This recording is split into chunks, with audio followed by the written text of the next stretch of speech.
والصلاة والسلام على من لا نبي بعده. أما بعد فأعوذ بالله من الشيطان الرجيم. بسم الله الرحمن الرحيم. إن هذا القرآن يهدي للتي هي أقوم. اللهم صل على محمد وعلى آل محمد كما صليت على إبراهيم وعلى آل إبراهيم إنك حميد مجيد. اللهم بارك على محمد وعلى آل محمد كما باركت على إبراهيم وعلى آل إبراهيم إنك حميد مجيد.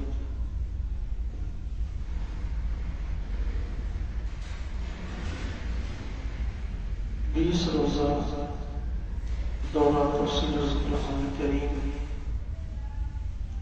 کا آج دوسرا دن اور پہلی نشست ہے، اور قرآن کریم کا ترجمہ اور تفسیر شروع کریں گے۔ اس سے پہلے قرآن کریم کی آیات اور صورتوں کے متعلق ایک اہم تقسیم کی ترتیب کو سمجھ لیں، تاکہ قرآن کریم کی صورتوں اور آیات کا سمجھنا صحیح معنی میں ممکن ہو سکے۔ جو قرآن کریم کی صورتیں ہیں تو ان کی دو قسم ہیں، ایک مکی اور دوسری مدنی۔ ہم دیکھتے ہیں کسی بھی صورت کو کھولتے ہیں تو اس کے شروع میں لکھا ہوتا ہے فلاں صورت مکی ہے، فلاں صورت مدنی۔ مکی اور مدنی میں کیا مطلب ہے؟ ہمارے عرف عام میں عام طور پر یہ سمجھ جاتا ہے کہ مکی وہ صورت ہے جو مکہ میں نازل ہوئے، مدنی وہ ہے جو مدینہ میں نازل ہوئے۔ حالانکہ ایسا نہیں ہے۔ مکی ہونے کا مطلب یہ ہے کہ اس سے مراد وہ صورتیں اور آیات ہیں کہ جو نبی اکرم صلی اللہ علیہ وسلم پر ہجرت سے پہلے نازل ہوئے، خواہ وہ مکہ میں نازل ہوئے، خواہ مکہ کے علاوہ کسی اور مقام پہ نازل ہوئے۔ مکی سے مراد جب ہم کہیں کہ یہ صورت مدنی ہے، یہ آیات مدنی ہے، تو اس کا مطلب یہ ہے کہ اس مراد وہ صورتیں آیات ہیں جو کہ نبی اکرم صلی اللہ علیہ وسلم کے مدینہ طیبہ کی طرف ہجرت کرنے کے بعد خواہ وہ مدینہ میں نازل ہوئے، خواہ مدینہ کے علاوہ کسی اور جگہ ہجرت سے پہلے بھی حضور نبی اکرم صلی اللہ علیہ وسلم مکہ سے باہر ہوتے تو ہو جاتی ہے۔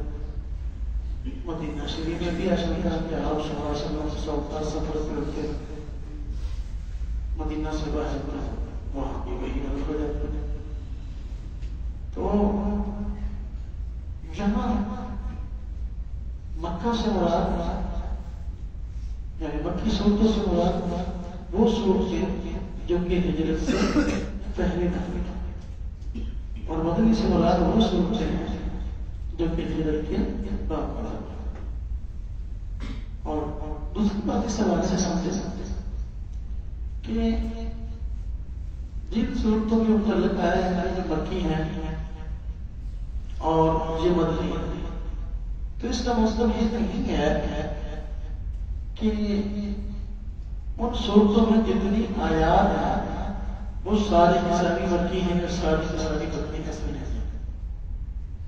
ایسا ہوا بھی ہے لیکن یہ کہنا کلیہ نہیں ہے، جو صورت کلی نہیں ہے کہ جس صورت کے اندر کہا گیا کہ یہ مکی ہے تو اس میں ساری آیتیں مکی ہوں، یہ اصول کلی نہیں ہے۔ چھوٹی صورتوں میں عام طور پر ایسا ہوا ہے کہ چھوٹی صورتوں میں عموماً ساری کی ساری آیات یہاں ہوتی ہیں، لیکن بڑی صورتوں میں ایسا ہوا ہے کہ آیات میں مکی بھی ہیں مدنی بھی ہیں۔ جو چھوٹی چھوٹی ہیں ساری آیتیں بدلی ہیں، ساری آیتیں بدلی ہیں، تو ہم کہہ دیتے ہیں یہ سورت مکی ہے اور یہ سورت مدنی ہے۔ تو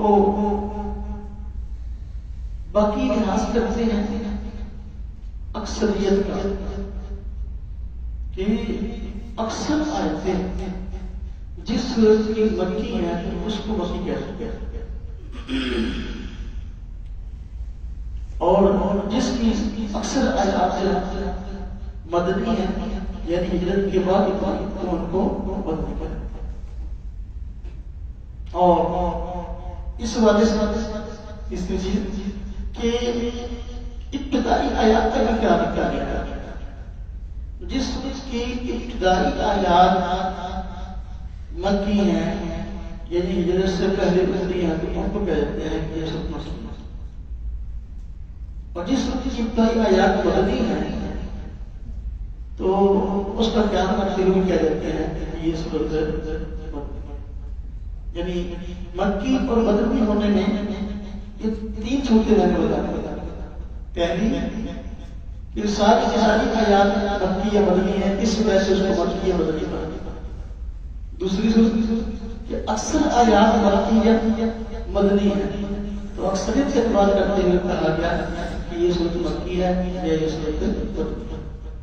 تیسری صورت کہ ابتدائی آیات کو لکھا گیا، ابتدائی آیات مکی ہیں یا ابتدائی آیات مدنی ہیں، تو ابتدائی آیات کو سامنے رکھتے ہوئے کہہ دیا گیا کہ یہ صورت مکی ہے اور یہ صورت مدنی ہے۔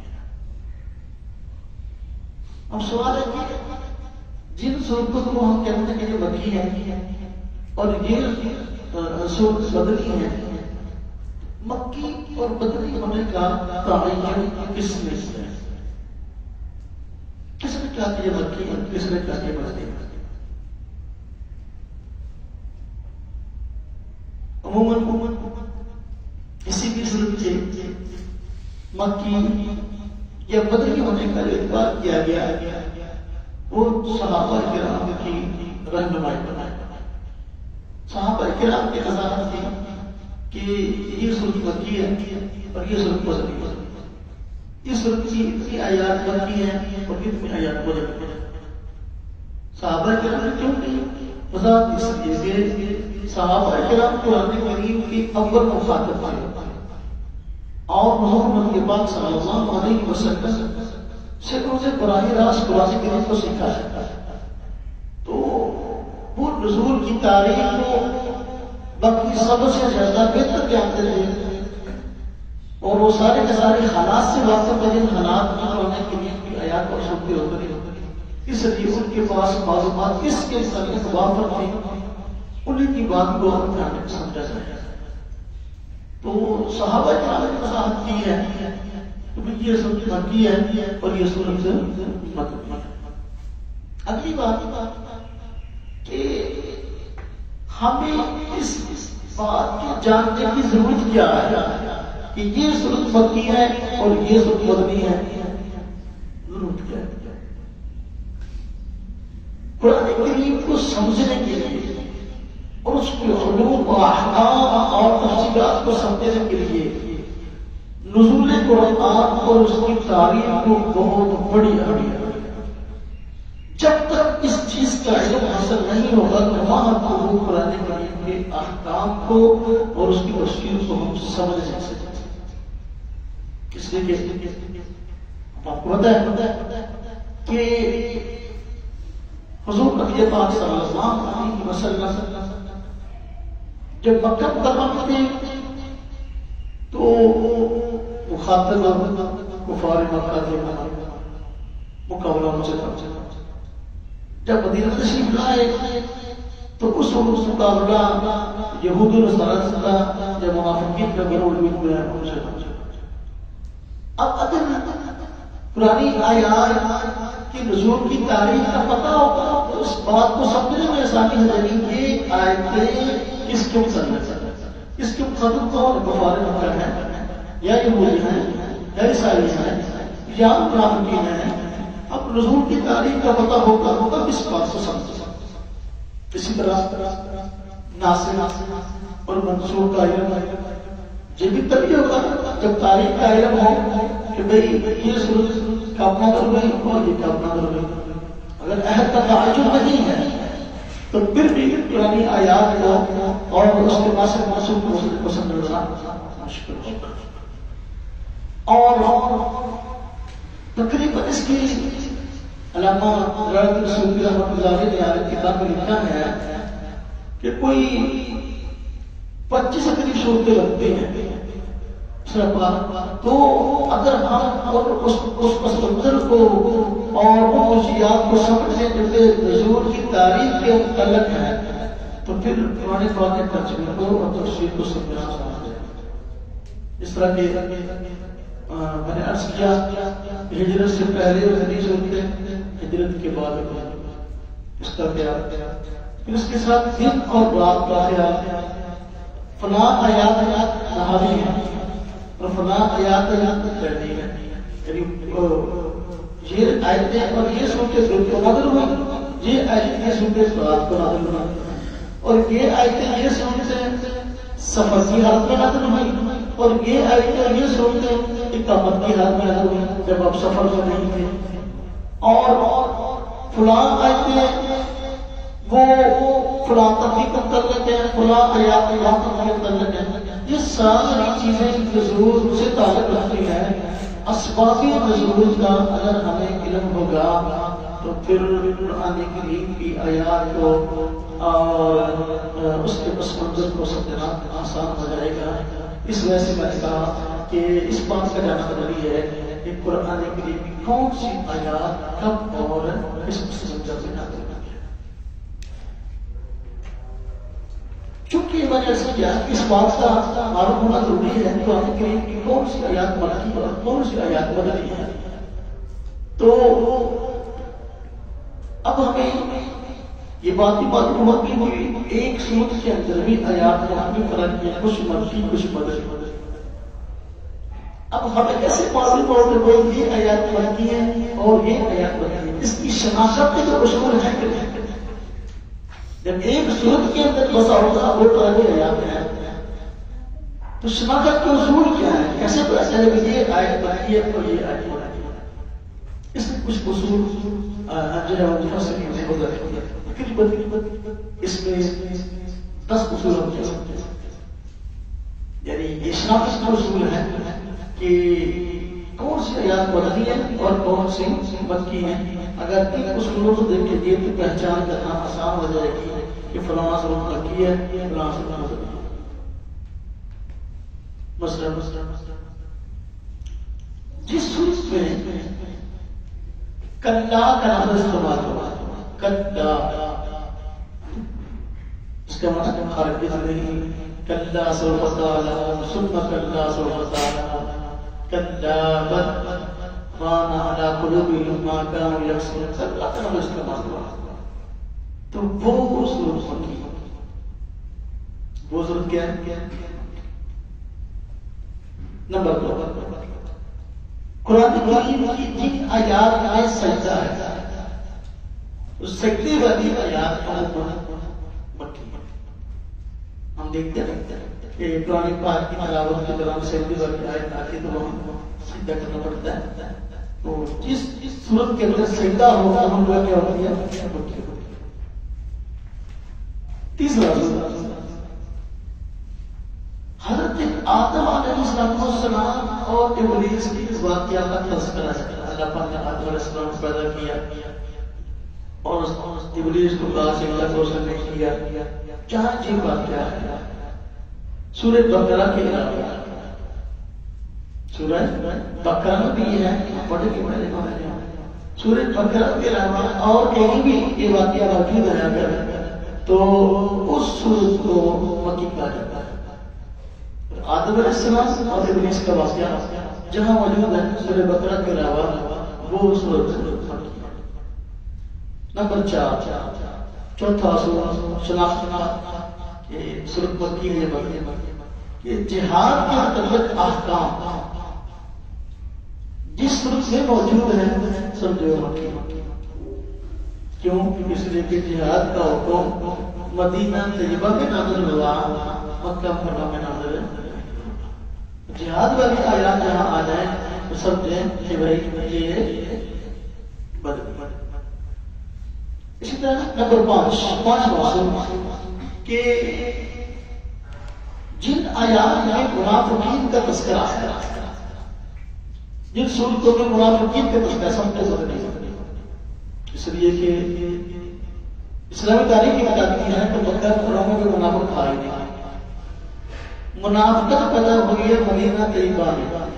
جب مسلمانوں کی تعداد زیادہ ہو گئی تو بعض مفاد میں دو طرفہ مفادات حاصل کرنے کے لیے نفاق کا نباتہ ہو لیا اور دو طرفہ انہوں نے ہمدردی کا اظہار کیا۔ مسلمانوں کے پاس بیٹھتے تو اپنے آپ کو مسلمان شو کرتے، کافروں کے پاس بیٹھتے تو انہیں کہتے کہ ہم تمہارے ساتھ۔ جن صورتوں میں منافقین کا تذکرہ ہے وہ صورتیں نمبر 6 جو مکی صورتیں ہیں ان میں عموماً خطاب یا ایھا الناس سے، جہاں یا ایھا الناس یا ایھا الناس آ جائے تو سمجھے کیا ہے۔ اور جہاں یا ایھا الذین آمنوا کا خطاب ہو تو وہ یا ایھا الذین آمنوا کا خطاب مسلمانوں کو اور یا ایھا الناس میں سب کو شمار کیا گیا۔ تو یا ایھا الناس والی بات کی اور یا ایھا الذین آمنوا والی سب موصول کہ عموماً ایسا ہوا ہے کہ جو چھوٹی صورتیں ہیں وہ مکی ہیں، جو بڑی صورتیں ہیں وہ مدنی ہیں۔ قرآن کریم کی جو صورتیں چھوٹی ہیں عموماً وہ مکی ہیں اور جو بڑی ہیں عموماً وہ کیا ہے، وہ مدنی ہیں۔ آٹھواں سنا کہ جو مکی صورتیں ہیں ان میں عام طور پر جو اسلام کی بنیادی عقائد ہیں توحید، رسالت، قیامت، عموماً ان کا تذکرہ توحید کا اثبات رب ایک ہے۔ آپ صلی اللہ علیہ وسلم کی رسالت کا اثبات کہ آپ صلی اللہ کے رسول ہیں اور قیامت کا اثبات، اس لیے کہ مشرکین نے بتایا توحید کے ہی منکر کرتے، رسالت کے ہی منکر کرتے اور قیامت کے ہی منکر کرتے۔ تو عموماً جب آیات میں توحید، رسالت، قیامت کا تذکرہ ہے تو وہ آیات وہ صورتیں مکی ہیں۔ جبکہ جو مدنی آیات ہیں ان میں بھی یہ مضامین آنی ہیں، لیکن دیکھیے زیادہ مضامین یہ نہیں ہے۔ ان میں زیادہ تذکرہ ہے خاندانی تمدن کا اور مختلف رہن سہن کے معاملات کے قوانین اصول جان میں، جہاد کا تذکرہ ہے، حدود اور فرائض کا تذکرہ ہے، جرائم سزائیں ہیں۔ یہ تفصیلی ایک نظام کا ڈھانچہ ہو کے جواب ہوا ہے۔ تو یہ مدنی آیات ہیں جن میں اس بات کا تذکرہ ہے۔ اور نمبر 9 یعنی شناخت کا 9واں اصول کہ کون سی آیات یا سورت مکی اور کون سی مدنی ہے۔ مکی میں مقابلہ عموماً جو ہے سے میں نے پہلے عرض کیا وہ مکہ مکرمہ کے کفار مکہ سے اور مخاطب، تو جہاں کفار مکہ مخاطب وہ صورتیں مکی ہیں، اور جہاں اہل کتاب اور منافقین مخاطب ہیں تو وہ آیات مدنی ہیں۔ نمبر 10 مکی اور مدنی صورتوں میں شناخت کا اصول یہ بھی ہے کہ مکہ مکرمہ میں جو صورتیں اتری ہیں ان میں عام طور پر دیکھا جائے تو استعارات سے، تفصیلات سے اور اسی طرح ذخیرہ الفاظ میں توسع سے کام لیا گیا، یعنی قرآن کریم کی فصاحت، قرآن کریم کی بلاغت اور اس کے اعلیٰ سے اعلیٰ کلام ہونے کو بطور مثال سے پیش کیا گیا۔ کیوں؟ اس لیے کہ مکہ مکرمہ والوں کو کو اپنی عربی دانی پر، اپنی فصاحت اور بلاغت پر ناز تھا، ان کو یہ بتانا مقصد تھا کہ بھئی تمہاری وسعت و بلاغت قرآن کریم کی وسعت و بلاغت ہے، کچھ میں نہیں ہے، لہذا یہ کلام الہی ہے، کسی بندے کا بنایا وہ کلام نہیں ہے۔ اس وجہ سے جو مکی آیات ہیں ان میں آپ دیکھیں گے کہ قرآن کی اختیارات، تفصیلات اور الفاظ کا ذخیرہ، نئے الفاظ آگے صورتوں میں آتے گئے، کہ اس کی وجہ سے تھا کہ مکہ والے غور کر کے اپنی وسعت و بلاغت کو ایک طرف لا کے قرآن کریم کو اللہ کا نام ہے۔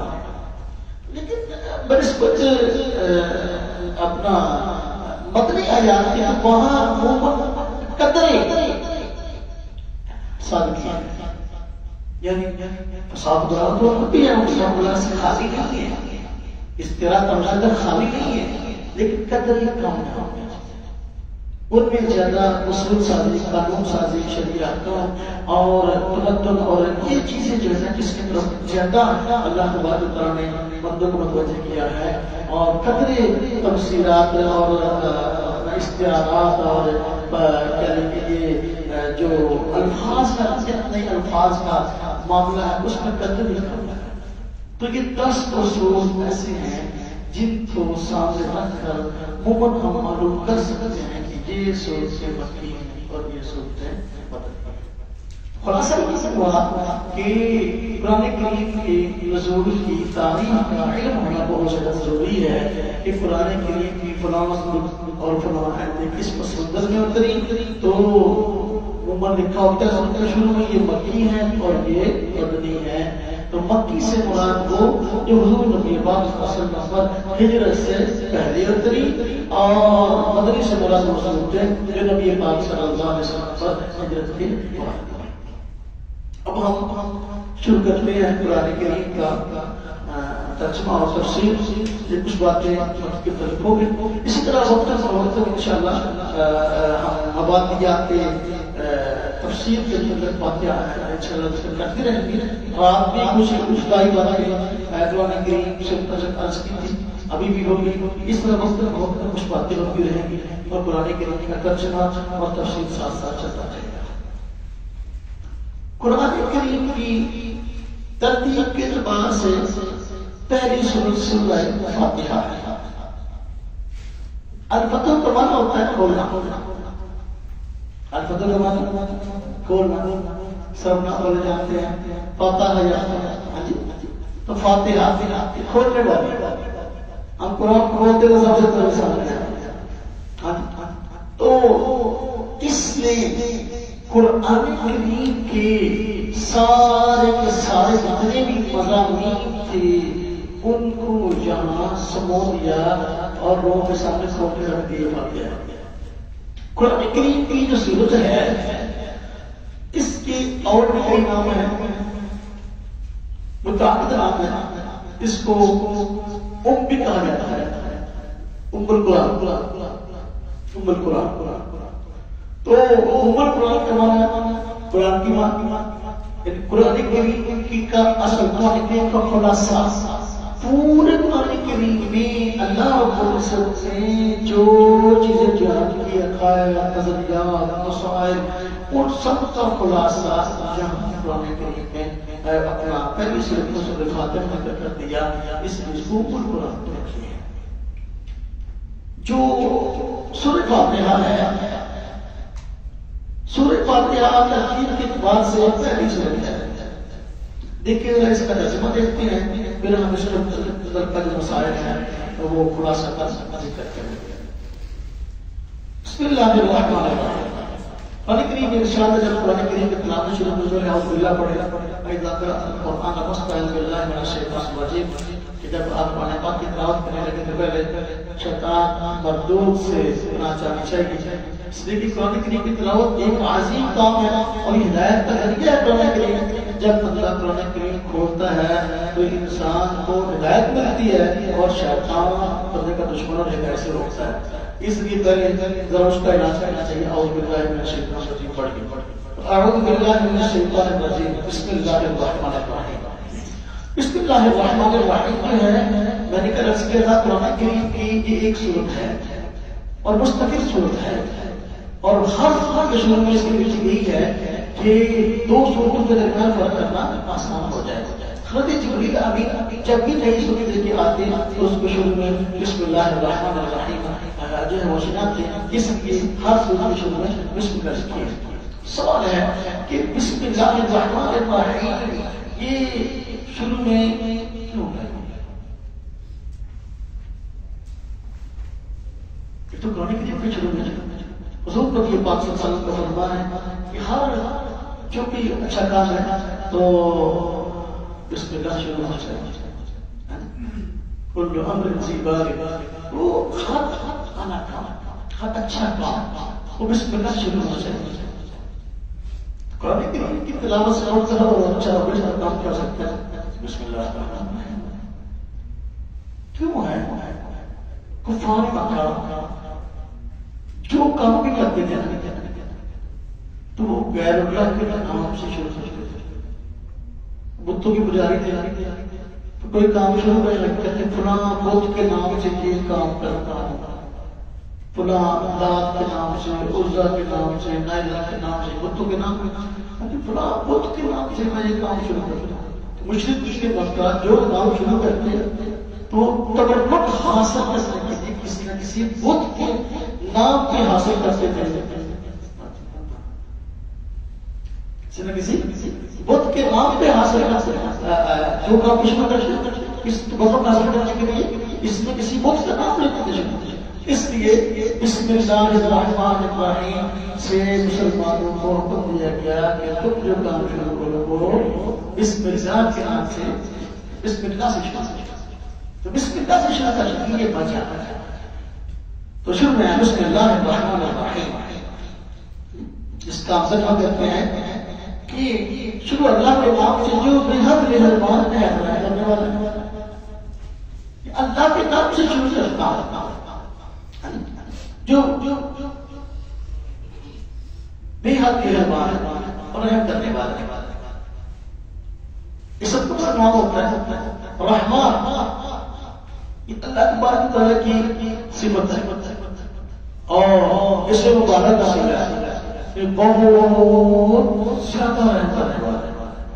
اس کا مطلب کیا گیا کہ رحمان سے مراد وہ ذات ہے کہ جس کی رحمت کائنات کی ہر چیز کو عام ہو، کائنات کا کوئی فرد ایسا نہ ہو کہ جس کو رحمت شامل حال نہ ہو، تو یہ صرف اللہ پاک کی ذات ہے جس کی رحمت تمام کائنات کو عام ہے، اللہ کے رحمت ہے۔ اس لیے اللہ نے بات کر لفظ اللہ یہ اللہ کو کا ذاتی نام ہے، ذاتی نام باری تعالیٰ کا اللہ، باقی جتنے نام ہیں وہ صفات ہیں۔ تو عمر ہم دیکھتے ہیں قرآن پاک کے شروع میں یعنی بیک کرنے پر اللہ پاک کے صفاتی نام لکھے ہوتے ہیں، تو صفاتی نام کتنے ہیں ان کی کوئی حد نہیں، بے شمار ہے۔ ہاں مشہور نام ہے، مشہور نام وَلِلَّهِ الْأَسْمَاءُ الْحُسْنَى، اللہ تبارک و تعالیٰ کی ذات اقدس کو اس کی شان جتنے بہتر سے بہتر ناموں سے پکارا جا سکتا ہے، پکار سکتے ہیں، اور اللہ پاک کی صفاتی نام ہے، لیکن مشہور نام صفاتی ہوتے ہیں۔ تو لفظ اللہ یہ الرحمن وہ ذات جس کی رحمت کائنات کی ہر چیز کو عام ہے، الرحیم وہ ذات کہ جس کی رحمت کائنات کی ہر چیز کو عام ہونے کے ساتھ، شامل ہونے کے ساتھ تام بھی ہے، یعنی عام بھی ہے، تام بھی ہے۔ تام کا معنی مکمل۔ ہمارے یہاں یہ ایسا ہوتا ہے عام میں کہ کسی بندے کے ساتھ اس کی مجبوری کو دیکھ کر، اس کی ضرورت کو دیکھ کر تعاون کر دیتے ہیں، وہاں بحث پہ توفیق کرتے ہیں، بحث پہ حوصلہ کرتے ہیں، لیکن ایسا نہیں ہے کہ جب کوئی بندہ ہمارے سامنے کو تقاضا رکھے تو ہم فوراً پورا کر دیتے ہیں، ایسا حوصلہ بھی اور ایسی گنجائش ہمارے پاس ہے اس طرح کے اب آپ بیٹھے ہیں کوئی بندہ آ جائے اس تک بندہ کہے کہ میری مجبوری ہے میری ضرورت ہے میرے ساتھ دعوت کریں تو ہم بس میں تو کوئی بھی کہ اسے کچھ پیسے ہو سکتے ہیں آپ کو اچھا لگتا ہے. اب وہی بندہ اگر آدھے گھنٹے بعد ہمارا گرا تو پھر تیار میں ضرورت مان دوں میری ضرورت پوری.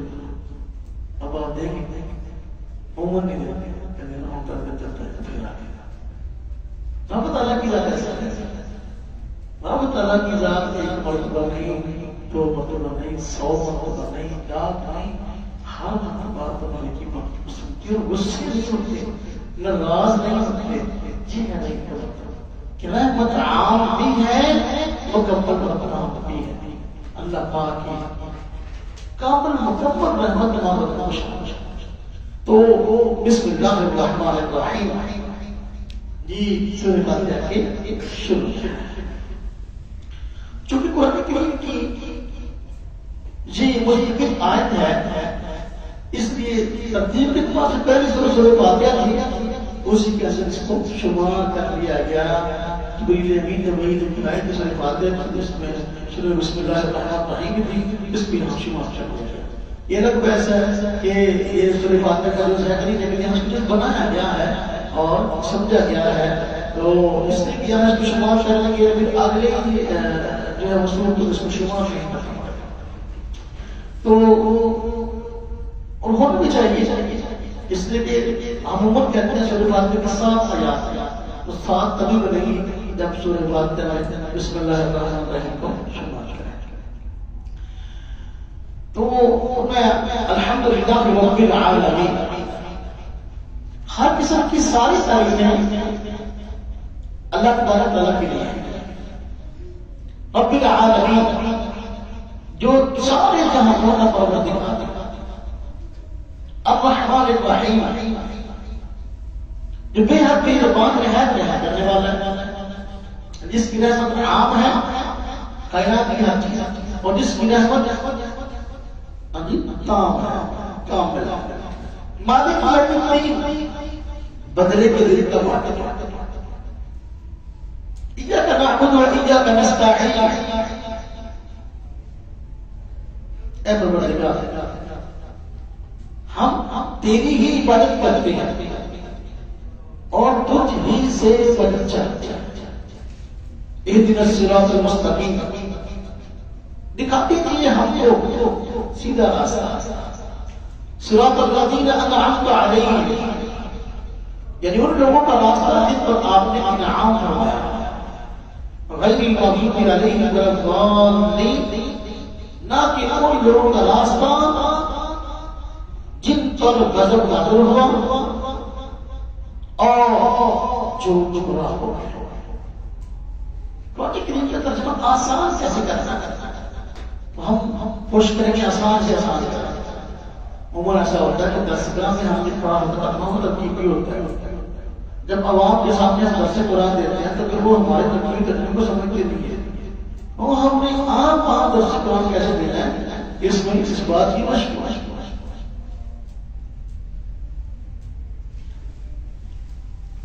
سمجھے.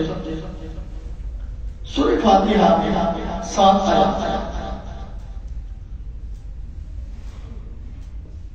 اور سورہ فاتحہ کی فضیلت یہ ہے کہ حضور نبی پاک صلی اللہ علیہ وسلم نے ارشاد فرمایا کہ یہ سورت اللہ رب العزت نے مجھے عطا کی ہے خاص طور پر.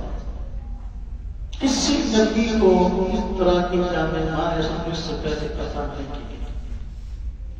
اور اللہ پاک نے قرآن کریم میں فرمایا وَلَقَدْ آتَيْنَاكَ سَبْعًا مِنَ الْمَثَانِي وَالْقُرْآنِ الْعَظِيمِ کہ بے شک ہم نے عطا کی آپ کو بار بار پڑھی جانے والی 7 آیتیں اور قرآن عظیم. تو چونکہ یہ حضور نبی صلی اللہ علیہ وسلم کو عطا ہوئی ہے آپ صلی اللہ علیہ وسلم اور انعام کے ساتھ تذکر ہوگا کتنا پاک نے مجھے عطا کیا. سورہ فاتحہ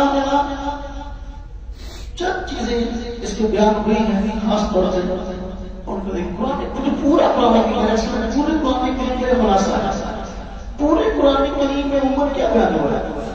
قرآن کریم کے سارے علوم کا خلاصہ یہ ہے 3 عقائد بنیادی: توحید، رسالت، قیامت. تو اس کے اندر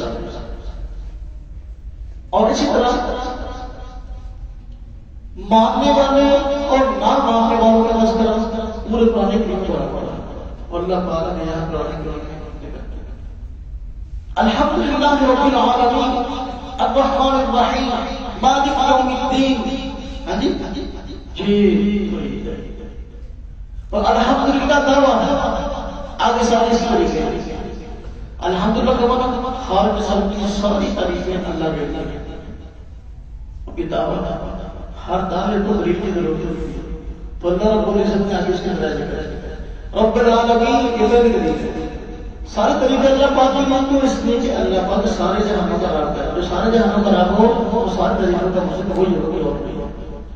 الرحمن الرحیم سارے طریقے اللہ پاک کے لیے اس لیے کہ وہ رحمان ہے. اس کی رحمت کائنات کی ہر چیز کو عام ہے.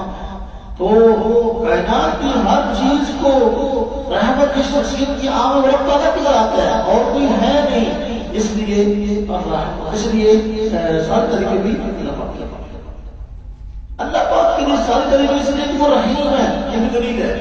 تیسری سارے طریقے اللہ پاک کے لیے کیوں ہے؟ اس لیے کہ وہ رحیم ہے. کائنات کی ہر چیز کو رحمت عام ہونے کے ساتھ کامل اور مکمل. اس لیے سب مل کر اللہ کے مالک کیوں ہے؟ سارے طریقے اللہ پاک کے لیے کیوں ہے؟ اس لیے کہ وہ بدل کا مالک. ہم دنیا میں جو کام کرتے ہیں اچھا یا برا اس کا بدلہ قیامت کے دن اللہ پاک نے دینا ہے. اللہ پاک کے علاوہ کسی نے دینا. جب کسی اور نے نہیں دینا تو پھر الحمدللہ سارے طریقے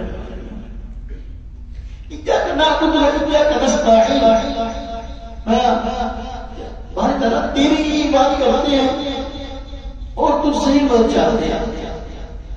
اب سمجھے اس بات سے ہم کہتے ہیں تیری ہی بات کرتے ہیں تجھ سے مدد چاہتے ہیں. سورہ واقعہ اللہ پاک کا نام ہے. سوال کیا ہوتا ہے کہ ہے یہ اللہ پاک کا کلام؟ اس میں کہا گیا ہم تیری ہی بات کرتے ہیں تجھ سے مدد چاہتے ہیں.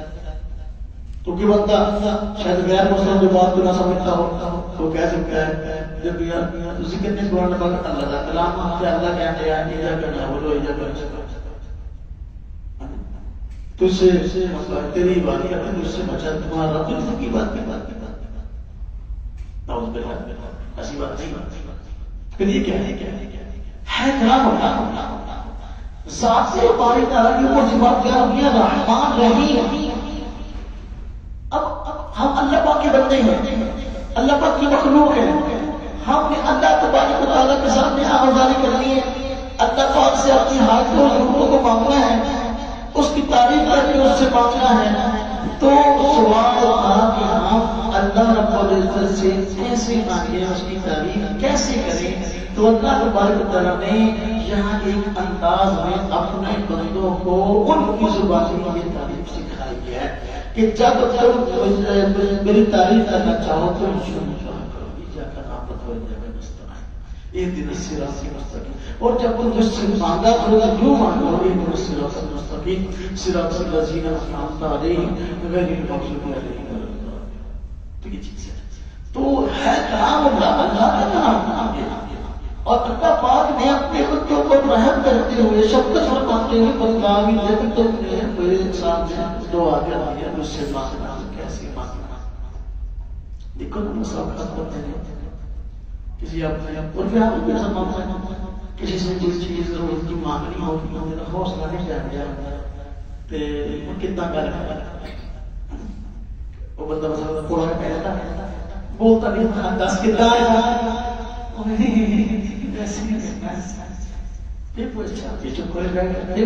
کتنا آیا الفاظ نہ چناؤ کتنا کرتا.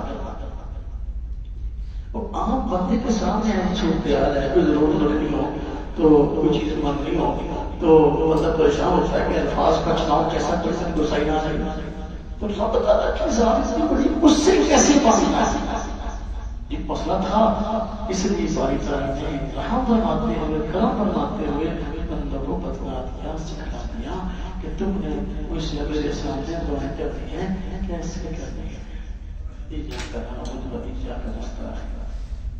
اور ان الفاظ کو ایک اور انداز سے کہتا ہوں کہ جب قرآن کریم نازل ہو رہا تھا تو دو طرح کے لوگ تھے، صحابہ کرام اور مشرکین مکہ۔ مشرکین مکہ اللہ کی بھی عبادت کرتے تھے، بتوں کی بھی کرتے تھے، مشکل میں اللہ کو بھی پکارتے اور غیر اللہ بتوں کو بھی پکارتے۔ انہیں مسلمان تھے یہ اللہ ہی کی عبادت کرتے اور مشکل میں اللہ ہی سے مدد چاہتے۔ اللہ تبارک و تعالیٰ نے ان دونوں کو دیکھا۔ اب جو مومن ہے نا مومن ان کا تذکرہ اللہ بازی کرتے ہیں جا کرنا اللہ کا رستہ ایک دن الصراط المستقیم سیدھا راستہ ہاتھ میں کھائے چلا جائے تو اللہ پاک کو خدا پسند ہے، اس لیے ان کی نظریہ ان کی سوچ بھی ہوتی ہے ایجا کرنا کو فرجا کا رستہ باہر کیا یہ اللہ پاک کی شفقت ہے، اس نے ہمیں مانگنے کے لیے کیا بتاتا۔ اب ایجا کرنا کو بھی توحید سکھائی کہ ایک ہے نظریہ توحید کا ہونا چاہیے، دوسرا عمل بھی توحید درست ہونا چاہیے۔ اللہ کے نام کے شعور کی عبادت مشکل اوقات اور سے مدد چاہیے۔ ایک ہے اللہ کی بھی عبادت، ایک ہے اللہ ہی کی عبادت، ایک اللہ سے بھی مدد، ایک ہے اللہ سے بھی مدد۔ دونوں میں کیا فرق ہے؟ فرق ایک نقطے کا ہے، ہی اور بھی کیا فرق ہے؟ ایک نقطے کا فرق ہے۔ اللہ ہی کی بات، اللہ کی بھی بات، اللہ ہی سے مدد، اللہ سے بھی مدد، ہی اور بھی کیا ہوتا ہے؟ ایک نقطے کا ہے۔ ایک نقطے کے نہ ہونے کی وجہ سے مسلمان کامیابی کی سیڑھیوں کو چڑھ گئے، ایک نقطے کے ہونے کی وجہ سے مشرکین ہمیشہ کی ضرورت نہیں۔ تو جو جس کی سوچ ہے اللہ ہی کی بات، نظریہ اللہ ہی کی بات اور عمل بھی یہی ہے، وہ اللہ تعالیٰ کو پسند کر سکتا ہے۔ اور جو اللہ بھی کی اور نہیں اور بھی یہ نقطہ جس سے نقطے کا قائل ہو گیا، کہتے ہیں نا ایک نقطے نے محرم سے گزر کر محرم سے بنا گزر کر یہ کام ہے۔ تو اللہ تمہارا دھرم ہوتا ہے کہ یہ کرنا کو سکھایا تیری ہی عبادت کرتے ہیں، تجھے ہی سے مدد مانگتے ہیں۔ تو عبادت صرف اللہ کی ہے، مدد صرف اللہ تبارک و تعالیٰ کی، اسی سے کسی اور سے نہیں۔ آج کل ہمارے مشکل کہتے ہیں یا علی مدد یا رسول اللہ مدد۔ اب دیکھو قرآن کریم ہمیں اس مسئلہ میں بھی رہنمائی کر رہے ہیں کہ بھائی کیا کرنا ہے۔ بتا دیا کہ جس طرح عبادت کسی اور کی نہیں، اس طرح اللہ پاک کے علاوہ عبادت بھی کسی اور سے نہیں بات۔ ایجا کا راستہ اس کا معنی ہے، دیکھو ایجا کا لفظ آپ جانتے ہیں یہ جاننے والے کہ ایجا کا لفظ یہ مفعول بھی مقدم ہے نہ اور دوسرے میں نستعین کا مفعول بھی مقدم ہے اور ضمیر منصوب متصل ہے، اور جب اس طرح ضمیر منصوب متصل پہلے آ جائے اس سے فائدہ حسن کا حاصل ہوتا ہے۔ تو بتانا یہی مقصد ہے کہ اللہ ہی کی بات ہے اور اللہ ہی سے بس مانگی ہے۔ اگر کسی اور کی مدد تک سفر ہوتا، کسی اور کو اس پر مدد پا سکتے ہوتے تو پھر تین یاد کا فائدہ نہ لایا جاتا، سیدھا راستہ دکھا دیتا۔ سیدھا رستہ ہے کیا؟ اللہ پاک نے تفصیل بیان کی، تعریف بیان کی صراط مستقیم کیا ہے، لیکن آگے ان بندوں کی طرف رہنمائی کرنی جو صراط مستقیم پر تھے، یا اللہ ان لوگوں کا راستہ دکھا دے جن پر تجارت کی نام ہوتا، اب وہ ہیں سیدھے راستے۔ صراط مستقیم کی تعریف بیان کی اور بندوں کی رہنمائی کرنی، یہ بتانے کے لیے کہ بھائی جو بندے ہیں اگر ان کے پیچھے چلیں گے تو صراط مستقیم پر ڈھونڈنا آسان ہو جائے گا۔ اگر تاریخ بیان کرتے ہیں پھر دھیرے دھیرے صراط مستقیم پر بندہ پہنچا، پھر ہم بندوں کی رہنمائی کے موجود اسباب سے اللہ تبارک و تعالیٰ نے صراط مستقیم کی تعریف بیان کی بلکہ بندوں کی طرف رہنمائی کی ہے بتانے کے لیے کہ بندے جو بھی ہیں وہ دیکھیں کہ اس راستے پر پہلے کون چلتا رہا تو اور اللہ تبارک و تعالیٰ کی رحمتیں ان پر کس طرح سے، تو اس طرح سے صراط مستقیم دکھا دیتے ان لوگوں کا راستہ جن پر انعام فرمایا بتا دیا کہ وہ اس راستے مستقیم پہ وہ لوگ ہیں جن پر اللہ کا انعام ہوا، اور اللہ تبارک تعالیٰ کا انعام کن پر ہوا؟ وہ 4 قسم سے بنتے ہیں۔ اللہ پاک نے خود پڑھنے کے مطلب میں انعم اللہ علیہم النبیین والصدیقین والشہداء والصالحین، کہ انعام کیا تھا رب العزت نے نبیوں پر، صدیقوں پر، شہداء پر اور صالحین پر۔ یہ یہ 4 طبقے جو صراط مستقیم کرتے ہیں انہیں کی پیروی کرنے کا حکم ہے اور یہی تکلیف ہے۔ اگر صراط مستقیم کی تعریف بیان کر دیتے جس طرح اللہ پاک اختیار نہ فرماتے ہمیں نہ سکھاتے تو تکلیف کی ضرورت سمجھ نہ آتی۔ تو اس آیت سے تکلیف کی ضرورت سمجھ آئی کہ کئی چھوٹوں کو بڑوں کے پیچھے کر کے اپنی زندگی گزارنی چاہیے۔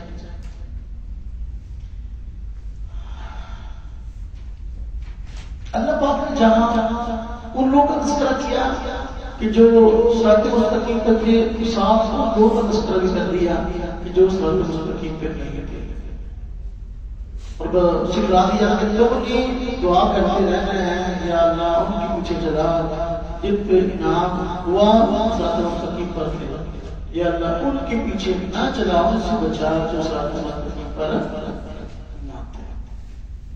غیر مغضوب علیہم سے مراد یہودی ہے، والضالین سے مراد جو ہے وہ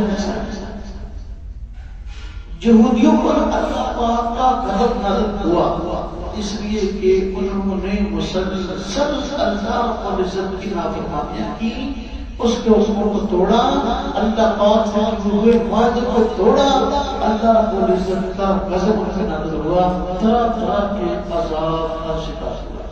اللہ پاک نے قرآن کریم میں ان کے اندر فرمایا ہے وَبَاءُوا بِغَضَبٍ، وَبَاءُوا بِغَضَبٍ کسی بات سے ہے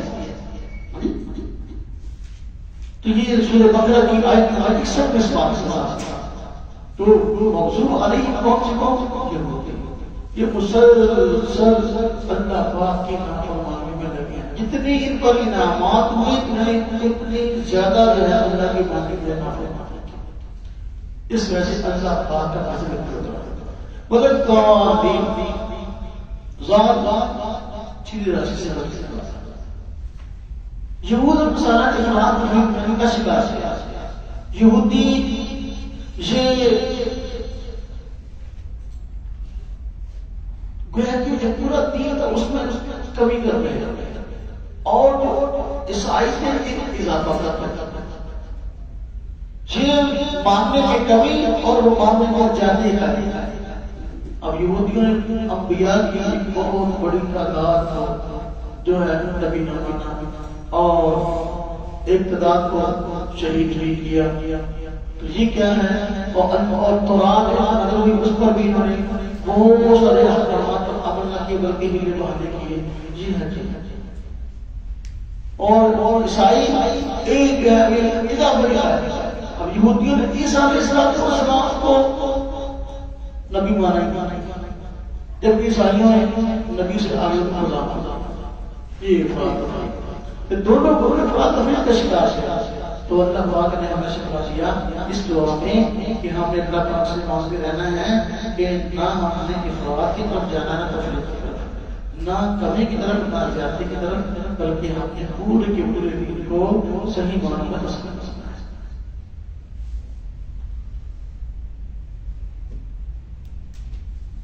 سورہ فاتحہ ہے، سورہ فاتحہ میں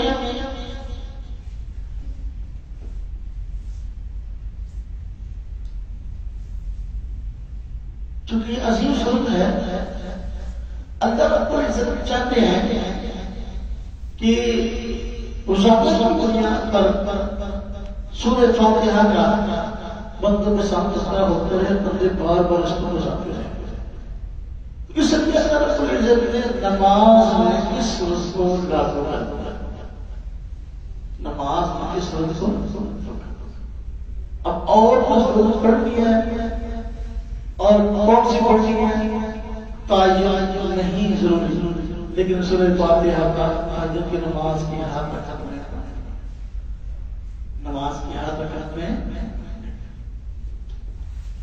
اب ایک مسئلہ اس کے تحت بیان ہوتا ہے، کبھی ہم یہ بات کہتے ہیں کہ سورہ فاتحہ کو نماز میں لاگو کیا گیا اور یہ پڑھنی ہے، ہر رکعت میں پڑھنی ہے، تو کیا یہ حکم نماز میں ہر وقت کے لیے ہے؟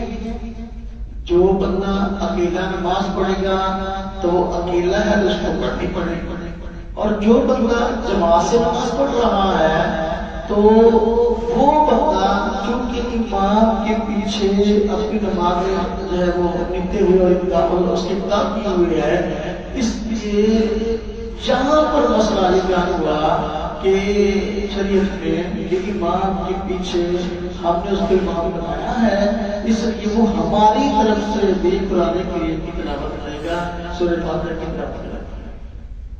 قرآن میں امام ہمارا بنایا ہے، ہمارا امام نے پڑھنی تو ہمارے شمار اس طرح کے اس بات میں ہے من کانا کا ہو امام فقرات امام کا ہو قرآن، اگر بندہ اکیلا ہے تو وہ پڑھے گا، اور اگر بندہ امام ہے تو وہ پڑھے گا، لیکن مبتدی اس کا نمائندہ امام ہے، جب اس کا امام پڑھ لے گا تو مبتدی کرنے کا شمار ہو جائے گا۔ اور ابتداء حضور نبی پاک صلی اللہ علیہ وسلم سے صحابہ کرام سورہ فاتحہ بھی پڑھتے تھے، بعض نہیں پڑھتے تھے اپنے لیکن ایک وقت آیا حضور نبی پاک صلی اللہ علیہ وسلم نے فرمایا کہ بھئی اور سورتیں نہ پڑھا کرو، صرف فاتحہ پڑھ لیا کرو، اس کے بجائے نماز نہیں۔ پھر ایک وقت آیا کہ جہری نمازوں میں جو ہے وہ منع آ گیا کہ جہری نمازوں میں امام کے پیچھے قرات پڑھا، پھر سبھی نمازوں میں منع آ گیا، تو اب مسئلہ یہ ہے کہ نماز کی کسی رکعت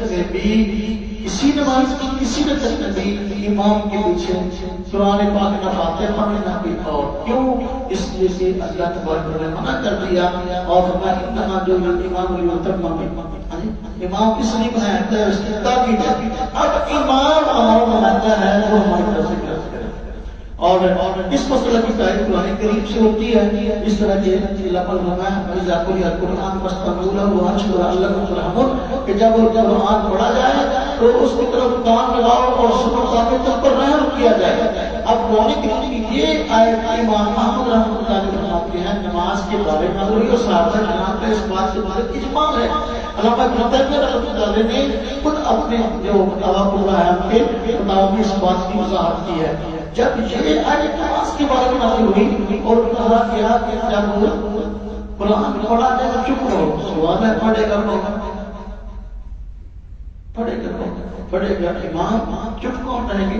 یہ اپنا اپنا کام ہے، ایک مبتدی کا اور ایک امام کا۔ ہم کہتے ہیں اب اس آیت کی وجہ سے قرآن کریم کی کسی بھی سورت کو امام کی پیچھے نہیں پڑھا جائے، نہ سورہ فاتحہ کو اور نہ ہی باقی سورت کو، بلکہ ایک ہمارا امام پڑھے گا اور اس کا پڑھنا ہمارا پڑھنا شامل ہے۔ اس بات میں الامام ضامن، امام جو ہے وہ ضامن ہے، اور وہ جب وہ ضامن ہے تو ہماری قرات کا ضامن ہے اور وہ ہمارے طرف سے قرات کرے گا۔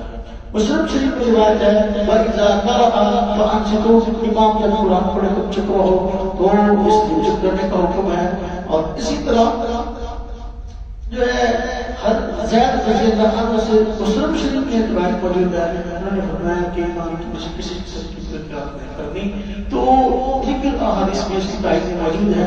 مسئلہ یہ صاف ہوا کہ بھائی سورہ فاتحہ کی نماز میں ضروری ہے، لیکن جو ہے یہ مبتدی کے لیے نہیں، بلکہ یا تو اکیلے نماز پڑھنے والے کے لیے یا امام کے لیے۔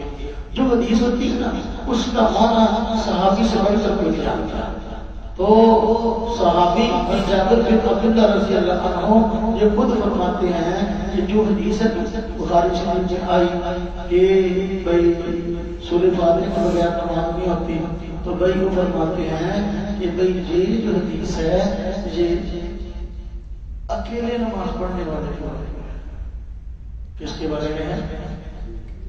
اب امام احمد بن حنبل رحمۃ اللہ علیہ نے اسی پر استدلال کیا ہے، سنن ابی داؤد میں موجود ہے کہ دیکھو صحابی رسول ہے اور وہ اس حدیث کا معنی نہیں کرتے ہیں، اس لیے کہتے ہیں بھائی معنی صحابی کا آ گیا تو اب معنی صحابی کی ضرورت نہیں ہے، صحابی کا معنی آ گیا یہ حدیث ہے وہ اکیلے بندے کے بارے میں ہے، تو یہ مبتدی کے بارے میں نہیں کہ جو واقعہ ہے اس میں نماز نہیں ہوتی ہے، اکیلے بندے کے بارے میں ہے۔ بات صاف ہے۔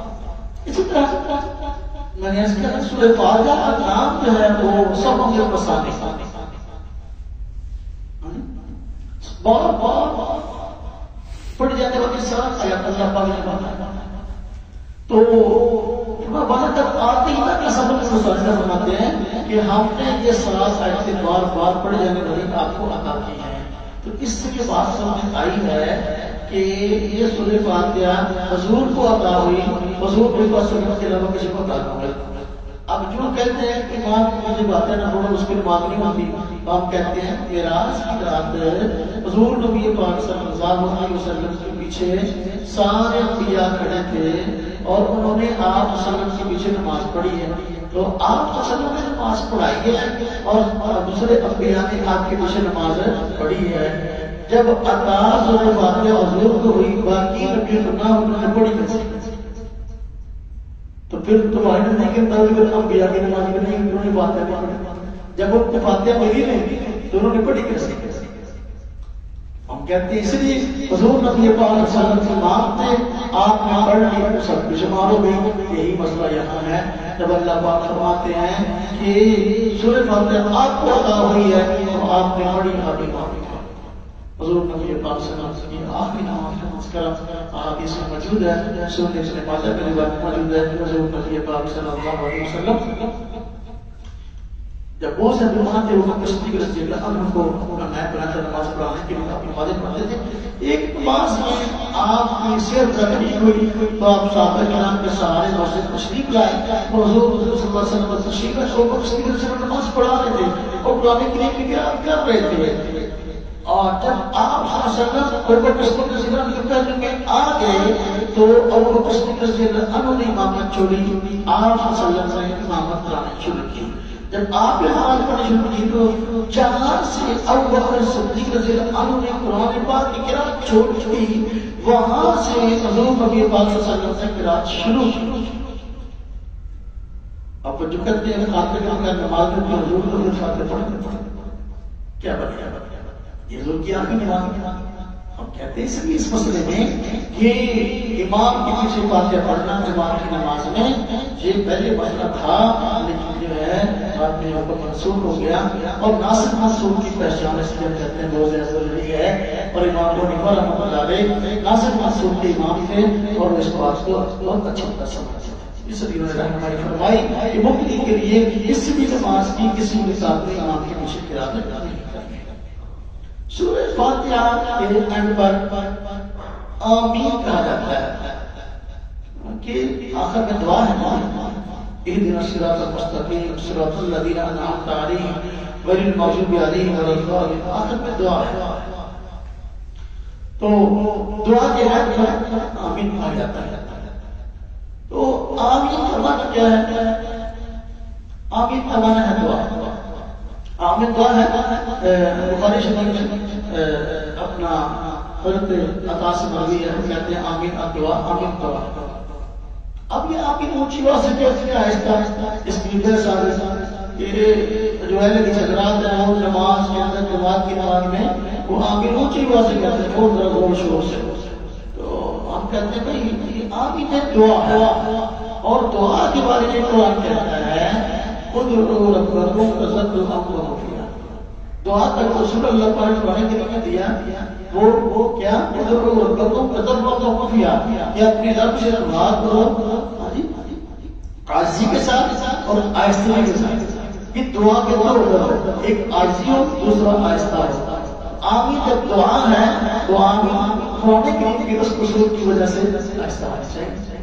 حضور نبی پاک صلی اللہ علیہ وسلم نے کبھی آمین اونچی کہی ہے، وہ سکھانے کے لیے ہے کہ بھائی نماز میں فلاں مقام پر تم نے آمین اس طرح سے تعلیم کی غرض سے ہے، وگرنہ ہمیشہ آمین اونچی آواز سے کہتے رہنا یہ حضور نبی پاک صلی اللہ علیہ وسلم کا طرز نہیں تھا اور آپ کو سست کے سنت نہیں تھی.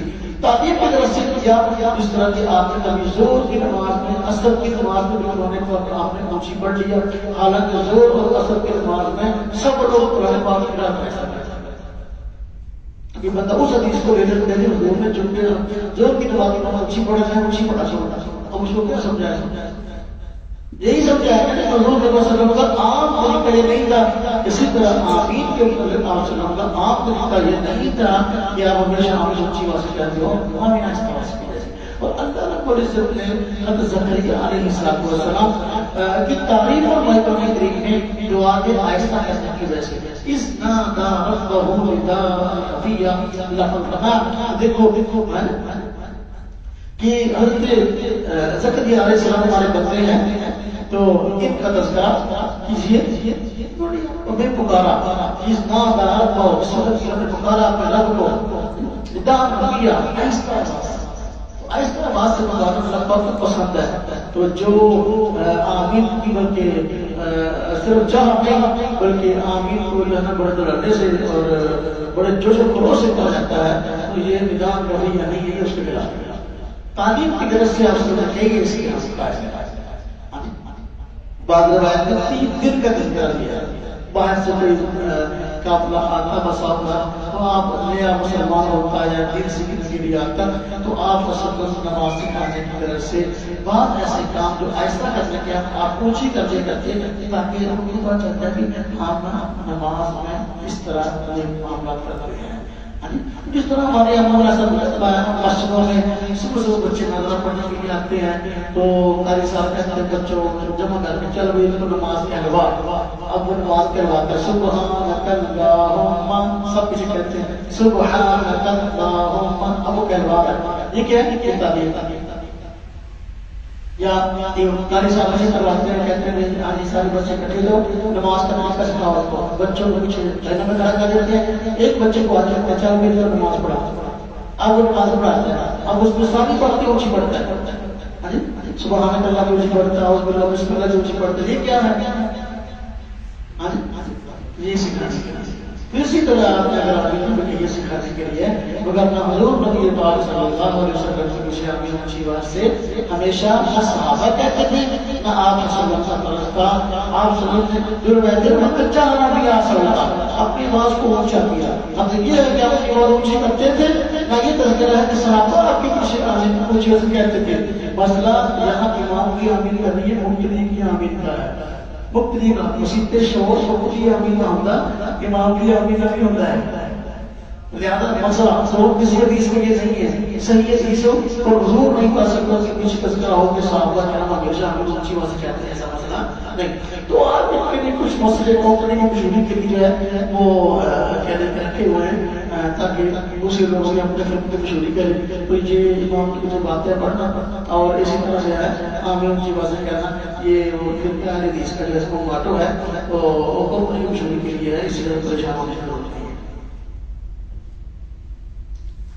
آگے دیکھیے بھی بسم اللہ الرحمن الرحیم سورہ بقرہ.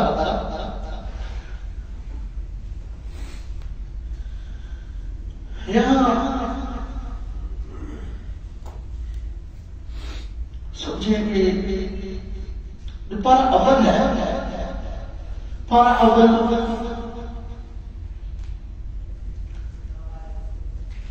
اس کا یہاں شروع ہے سورہ فاتحہ کی، اب سورہ بقرہ ہے. تو ہر رکوع میں 6 تسبیح کرنے کے بعد ہم مشتمل حسن بیان کریں گے. جب یہ پارہ پورا ہو جائے گا تو پھر ہم پورے پارے کا خلاصہ بیان کریں گے. سورہ بقرہ، سورت کا نام سورہ بقرہ ہے. بقرہ کا معنی ہوتا ہے گائے. بقرہ تو گائے ہے. چونکہ اس سورت کے اندر گائے کا واقعہ ہے. یہودیوں کو ایک گائے کے ذبح کرنے کا حکم دیا گیا، ایک گائے قربان ہوا، لیکن وہ اس کے لیے تیار نہیں تھے. انہوں نے کئی طرح کے ہیلے بہانے کیے. واقعہ آگے ہم پڑھیں گے. تو اس مناسبت سے جو ہے سورۃ سورہ بقرہ رکھا گیا ہے. بنی اسرائیل میں یعنی یہودیوں میں ایک آدمی فوت ہو گیا تھا، وہ قتل ہو گیا تھا، اور اس کے قاتل کا معلوم نہیں ہوا تھا کہ قاتل کون ہے. تو ان میں آپس میں کافی لڑائی جھگڑے خطرہ تھا کہ اگر قاتل معلوم نہ ہوا تو پھر بہت بڑی لڑائی چھڑ جائے گی. تو اس لیے موسیٰ علیہ السلام سے انہوں نے درخواست کی کہ آپ ہمیں اللہ نمائی فرما دیں کہ قاتل کو کیسے معلوم کریں. تو موسیٰ علیہ السلام نے اللہ پاک کی ذات سے رجوع کیا تو اللہ پاک نے کہ بہت گائے ذبح کرو. تو گائے ذبح کرنے کا حکم دیا گیا. وہ واقعہ موجود ہے اور اس کی مناسبت سے سورۃ کا نام سورہ بقرہ ہے. سورہ بقرہ میں دیکھیں کہ سورہ فاتحہ جو ہے وہ مکی ہے اور سورہ بقرہ جو ہے مدنی ہے. اللہ اکبر. اس کا جو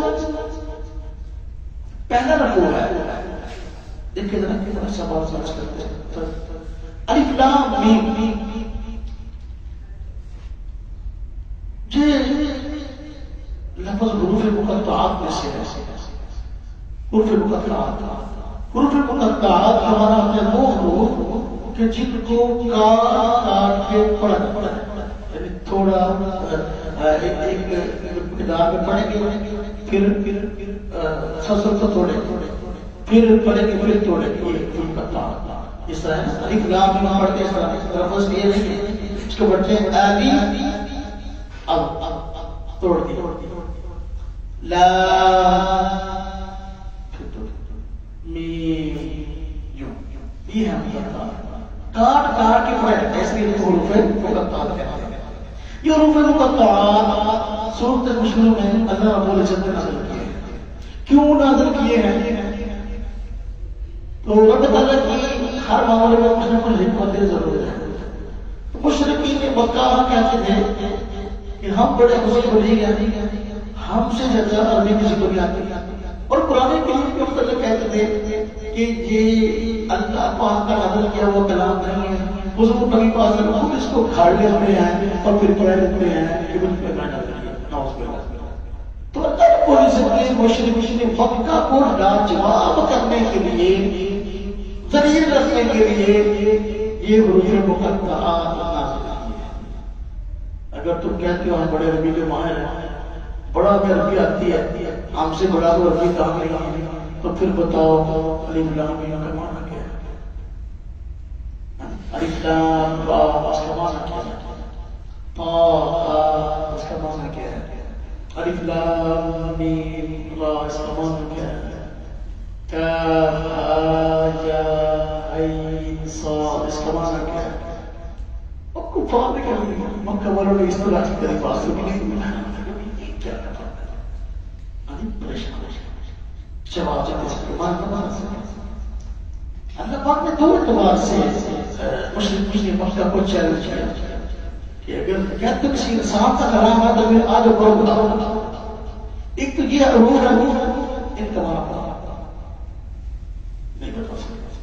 دوسرا اس طرح کا کلام بنا دیتا تو نہ تو ان کا معنی بتا سکتے اور نہ اس کے مطابق اس طرح کا کلام بنا سکتے. الف لام میم. بعد آپ نے کہا کہ یہ جو حروف مقطعات ہیں یہ اللہ تبارک و تعالیٰ اور حضور نبی پاک صلی اللہ علیہ وسلم سے درمیان راز ہے. اللہ پاک نے کچھ راز بتائے حضور نبی صلی اللہ علیہ وسلم کو. تو یہ راز کی باتیں ہیں اللہ کے درمیان میں اور ان کے حبیب کے درمیان. تو چونکہ عوام سے اس کا تعلق نہیں تھا، عوام کا اس سے خاص تعلق نہیں تھا عمل کا، اس لیے نہیں بتایا گیا کہ اس کے معنی ہمارے حضرت بعض باتیں مخصوص کوڈ میں کی جاتی ہیں، مخصوص طور میں کوڈ بٹ کرتے کیا کہتے ہیں تو بولتا بولتا تو وہاں سب کا اچھا اچھا ٹھیک ہے اللہ معاف فرمائے۔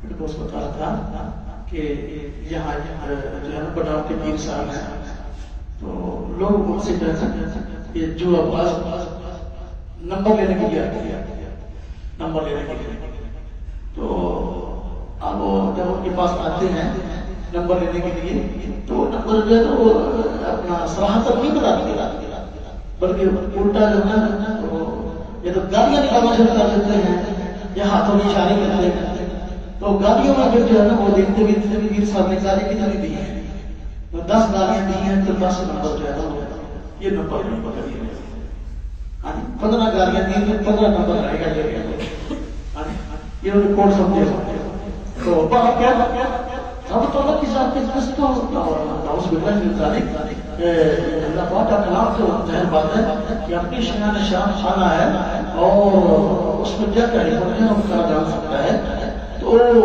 الف لام میم الف لام میم تو یہ اللہ تبارک و تعالیٰ اور حضور نبی پاک صلی اللہ علیہ وسلم کے درمیان جو ہے وہ ایک راز ہے، اور جو ہے وہ چونکہ عوام کے ساتھ اس کا کوئی عمل تعلق نہیں تھا اس لیے نہیں بتایا گیا۔ باقی کسی نے اس کے تفصیل بیان کی ہے تو وہ ذات کے درجے تک ہو سکتی ہے لیکن یقین کے درجے میں نہیں ہے، جس اقبال الف سے مراد اللہ پاک کی ذات مراد، لام سے مراد جو ہے خط جبریل ہے، اور الف سے مراد ذات باری تعالیٰ، لام سے مراد حضرت جبریل اور میم سے مراد حضرت محمد صلی اللہ علیہ وسلم کی ذات سے۔ تو باہر کیا ہم اس کی کسی پڑھتے ہیں کہ اس کا مقصد کیا ہے، ہم کہتے ہیں کہ اس کی جو بھی مقصد ہے ہم ترجمہ جو کہتے ہیں الف لام میم اس کا معنی اللہ تبارک تعالیٰ ہی جانتے ہیں، یا یوں کہتے ہیں یا کہیں گے الف لام میم کا معنی ہے الف لام میم ذالک الکتاب لا ریب فیہ، یہ ایسی کتاب ہے کہ جس کے اندر کسی قسم کا کوئی شبہ ہدی للمتقین پرہیزگاروں کے لیے ہدایت کا ذریعہ ہے، الذین یؤمنون بالغیب یہ وہ لوگ ہیں جو بن دیکھے ایمان لاتے ہیں، وَيُقِيمُونَ الصَّلَاةَ نماز قائم کرتے ہیں، وَمِمَّا رَزَقْنَاهُمْ يُنْفِقُونَ اور ہم نے جو روزی ان کو دی ہے اس میں سے خرچ کرتے ہیں، وَالَّذِينَ يُؤْمِنُونَ بِمَا أُنزِلَ إِلَيْكَ اور یہ وہ لوگ ہیں جو ایمان لاتے ہیں اس وحی پر جو نبی پاک صلی اللہ علیہ وسلم آپ کی طرف نازل کی گئی، وَمَا أُنزِلَ مِن قَبْلِكَ اور ایمان لاتے ہیں اس وحی پر جو آپ سے پہلے نازل کی گئی، وَبِالْآخِرَةِ هُمْ يُوقِنُونَ اور آخرت پر بھی ان کا یقین ہے، أُولَٰئِكَ عَلَىٰ هُدًى مِن رَّبِّهِمْ وَأُولَٰئِكَ هُمُ الْمُفْلِحُونَ یہی لوگ ہیں جو اپنے پروردگار کی طرف سے ہدایت پہ ہیں، وَأُولَٰئِكَ هُمُ الْمُفْلِحُونَ یہی لوگ ہیں جو کہ کامیاب ہیں، یہی لوگ اپنے رب کی طرف سے ہدایت یافتہ اور یہی لوگ ہیں کامیاب۔ ان الذین کفروا سواء علیہم بے شک وہ لوگ جو کافر ہیں، سواء علیہم انذرتہم ام لم تنذرہم لا یؤمنون آپ ان کو ڈرائیں یا نہ ڈرائیں یہ ایمان نہیں لائیں گے۔ جو لوگ کافر ہیں ان کے حق میں معاملہ برابر ہے، آپ ان کو ڈرائیں یا نہ ڈرائیں یہ ایمان نہیں لائیں گے۔ ختم اللہ علی قلوبہم وعلی سمعہم اللہ پاک نے مہر لگا دی ان کے دلوں پر اور ان کے کان پر، وعلی ابصارہم غشاوہ اللہ پاک نے مہر لگا دی ان کے دلوں پر ان کے کانوں پر اور ان کی آنکھوں آنکھوں پر پردہ پڑا ہے، وَلَهُمْ عَذَابٌ عَظِيمٌ، اور ان کے لیے دردناک عذاب ہے۔ دیکھیں کہ اللہ تبارک تعالیٰ نے اس رکوع کا خلاصہ سمجھا۔ اللہ رب العزت کی ذات اقدس نے جہاں 6 چیزیں بیان فرمائی۔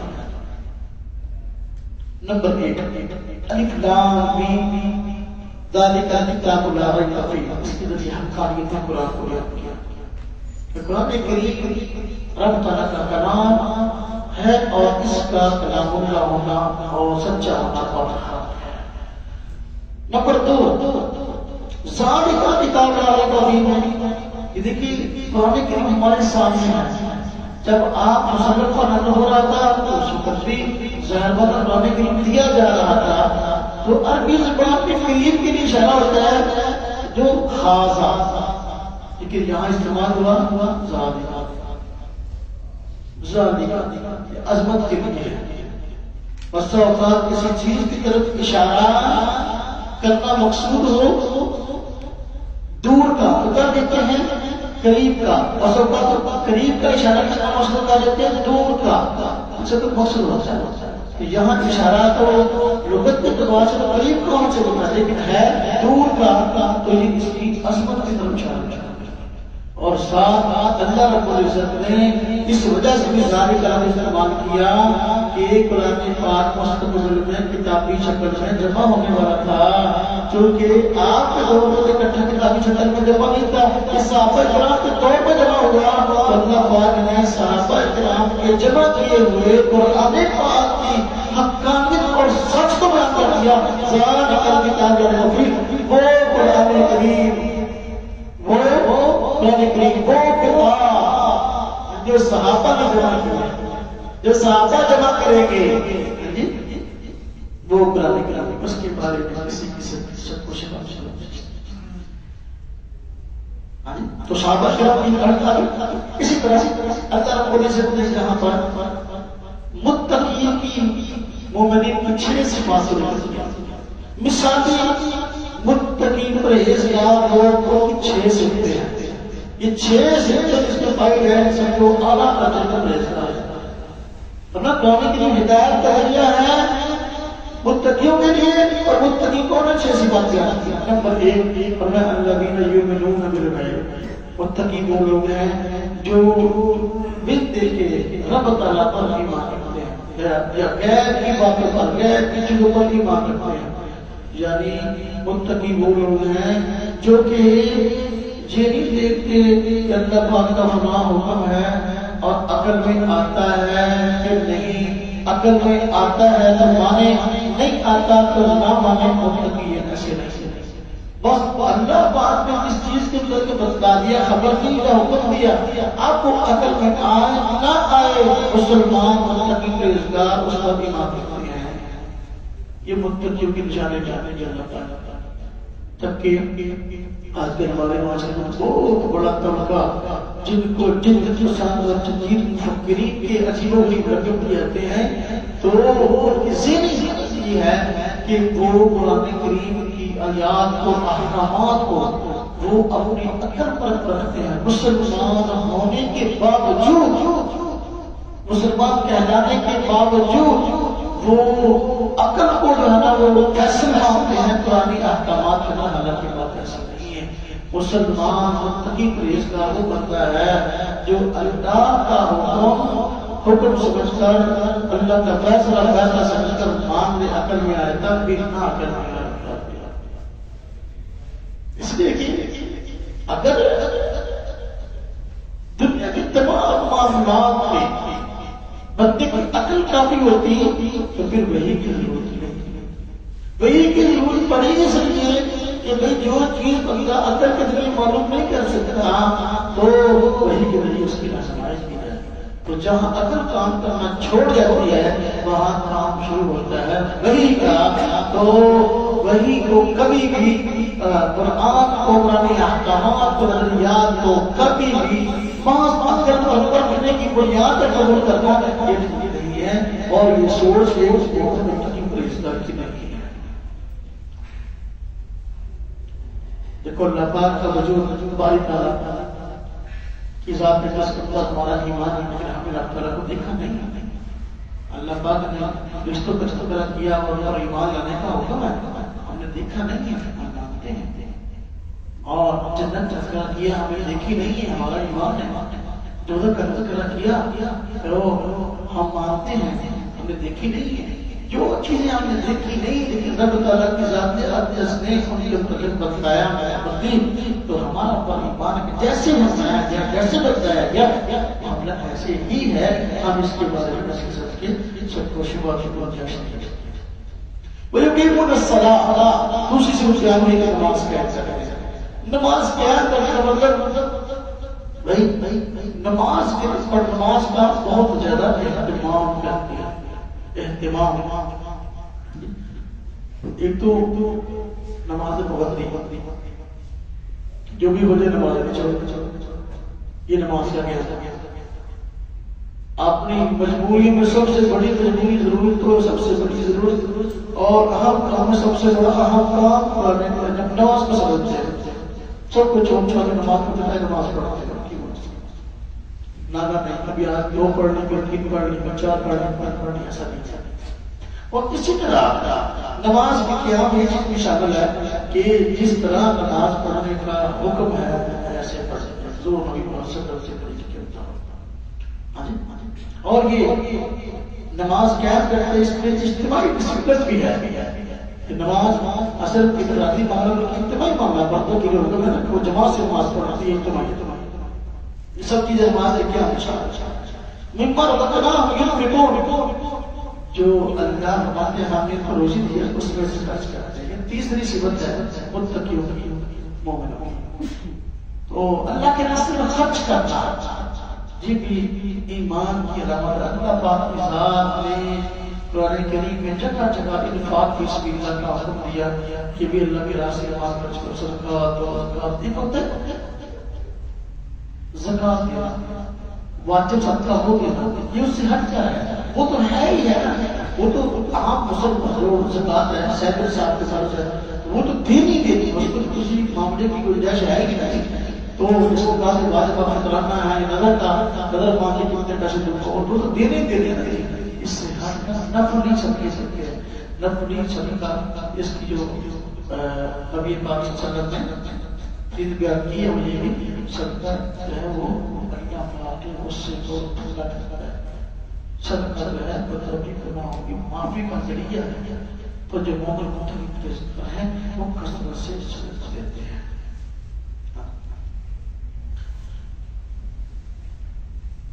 چوتھی سے بیان ہوئی الذین یؤمنون بما انزل الیک، مومن متقی کے ذکر وہ لوگ ہیں جو وہی آپ پر اتر رہی ہے اس پر ایمان، وہی قرآن کی شکل میں ہو خواہ حدیث کی شکل میں، ایک وہی مطلوب ہے ایک وہی غیر مطلوب ہے، وہی مطلوب ہو جس کی نماز میں تلاوت ہوتی ہے قرآن پاک، وہی غیر مطلوب جس کی نماز میں تلاوت ہوتی ہے وہ حدیث پاک، حدیث کی وہی ہے اللہ پاک نے قرآن میں فرمایا کہ والنجم اذا ہوا ما ضل صاحبكم وما غوى وما ينطق عن الهوى ان هو الا وحي يوحى، کہ اس میں کھانا اللہ فرماتے ہیں کہ حضور نبی پاک صلی اللہ علیہ وسلم خواہش نفس سے نہیں بولتے بلکہ جو بات کرتے ہیں وہ وحی ہوتی ہے۔ یہ چیز